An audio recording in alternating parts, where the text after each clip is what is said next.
Olá, pessoal! Bem-vindos a esta nossa revisão focada na criança sibilante. Hoje a proposta é vestir o jaleco de detetive clínico e decodificar de vez esse sintoma tão comum. Para quem já está no sexto semestre e domina aquela semiologia básica, a meta agora é organizar o raciocínio diagnóstico de forma afiada. A gente vai usar uma estrutura superlógica para entender o que essas pistas acústicas querem dizer e, claro, diferenciar o que é um BO agudo do que é uma condição crônica. Vamos direto ao ponto e construir esse raciocínio clínico passo a passo. O nosso roteiro é bem direto. Começamos na base semiológica, vamos para os detalhes do exame físico e depois mergulhamos nos grandes vilões, a bronquiolite viral aguda, a asma e aqueles diagnósticos diferenciais que adoram aparecer em prova e no plantão. Então, seção 1. O que é exatamente o sibilo? Lembrando que ele não é um diagnóstico final, tá? É a nossa pista acústica primária na investigação clínica. Olha só esse dado. 1 em cada 3 crianças vai apresentar pelo menos um episódio de sibilância antes de completar 3 anos. É muita coisa. Na prática de pronto-socorro em ambulatório, isso é o pão de cada dia. E justamente por ser tão frequente, a nossa responsabilidade em bater o martelo na etiologia correta e de forma rápida é enorme. E pensando um pouquinho na fisiopatologia, é crucial entender que o sibilo não é só o som do ar passando por um buraco apertado.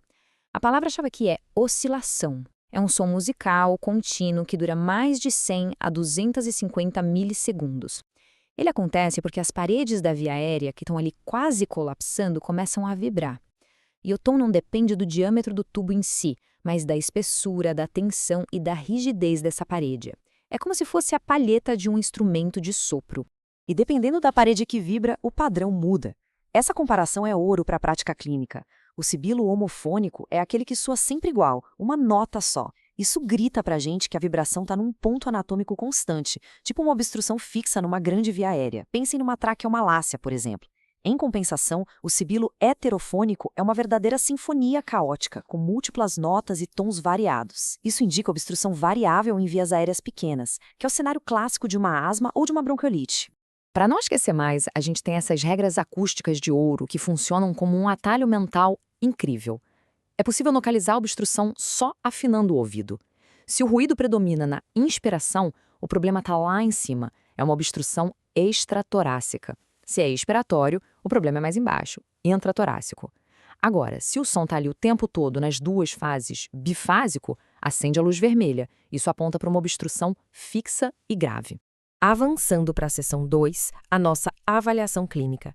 É o momento de coletar as evidências na anamnese e no exame físico. Na anamnese pediátrica, tem detalhe que não pode passar batido. A idade de início, por exemplo, muda tudo. Se começou no período neonatal, já temos que pensar em malformações. E como começou? Foi do nada, tipo um engasgo, ou teve uma coriza antes? É obrigatório investigar os fatores de risco, histórico de atopia na família, tabagismo passivo. Isso ajuda muito a prever se aquela criança vai desenvolver asma no futuro.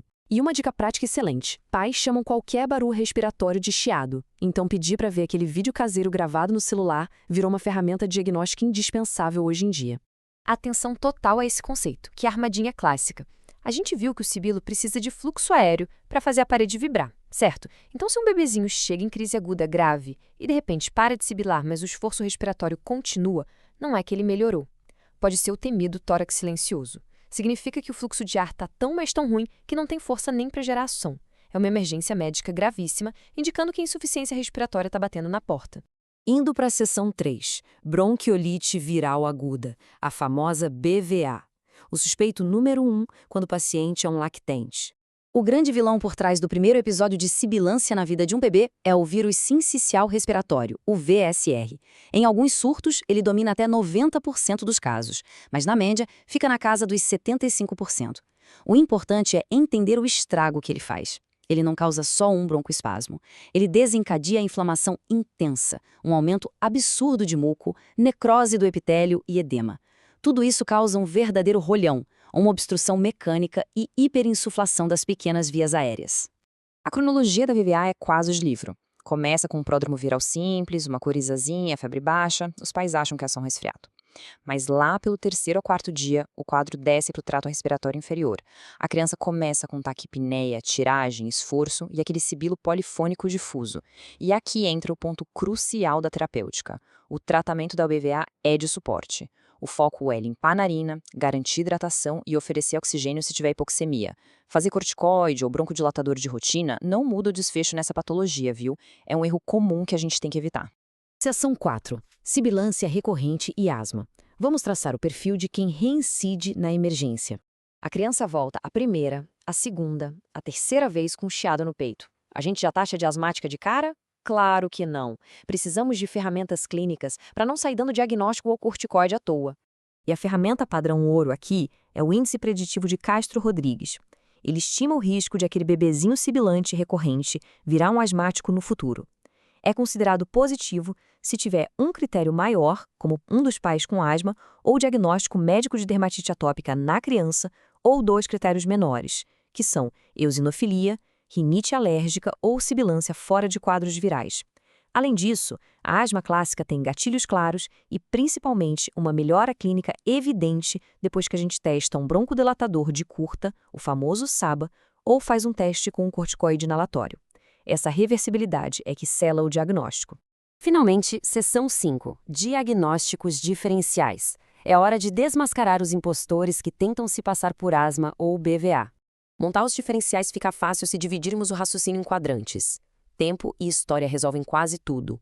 Um quadro agudo precedido de febre e coriza, provavelmente infecção. Um quadro agudo sem febre, que começou de forma súbita após um acesso de tosse, é preciso pensar em corpo estranho. Se é crônico, em crises e responde à medicação, favorece a asma. Agora, se é um sibilo crônico persistente, que não responde a nada e está lá desde os primeiros meses de vida, esquece a bombinha. O problema aí deve ser estrutural, como um anel vascular. Tem um diagnóstico agudo que não perdoa atraso: a aspiração de corpo estranho. O cenário é clássico. A criança estava ótima, brincando no chão ou comendo um amendoim, tem um engasgo súbito e depois começa com um sibilo focal unilateral. A história de engasgo, somada a um sibilo persistente de um lado só do tórax, é indicativo imediato para considerar uma broncoscopia. Não dá para vacilar. Fechando a nossa investigação, esses são os famosos sinais de alerta. As red flags que mandam a gente investigar mais a fundo. Início dos sintomas logo no período neonatal, aquele sibilo contínuo que soa como latido de foca e indica malácia, sinais localizados, falha no ganho de peso, hipoxemia inexplicada e a falha completa no teste com medicamentos para asma. Bateu o olho nisso? Imagem de cara, raio-x, tomografia ou até uma ressonância para buscar malformações congênitas ou compressões vasculares. Chegando ao fim desta nossa revisão de hoje, fica essa reflexão clínica. O sibilo carrega as coordenadas de onde está o problema e a gravidade dele. Aplicando uma semiologia bem feita, escutando a história sem pressa, entendendo os critérios de predição, a gente evita de tratar todos os chiados igual. Fica o convite para afinar esse ouvido clínico e aplicar essa sistematização no próximo plantão. Um grande abraço e até a nossa próxima análise.